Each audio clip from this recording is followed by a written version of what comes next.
Hey everyone, in this video, I am going to show you how to convert CAF files to MP3, AAC, or any other widely supported audio format using a super simple desktop converter called WonderFox HD Video Converter Factory Pro. Click the link below this video to view the text version of the tutorial. Let's get started.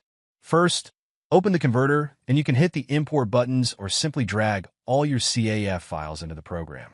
It has a built-in player for you to preview the imported files. Then hit the right side Format Image to open the Output Format library. Click the Audio tab and select the desired MP3 or other audio format.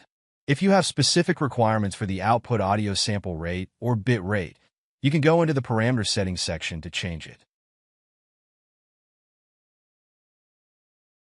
Finally, click the triangle button here to set a file destination, and then hit Run to start the conversion at once.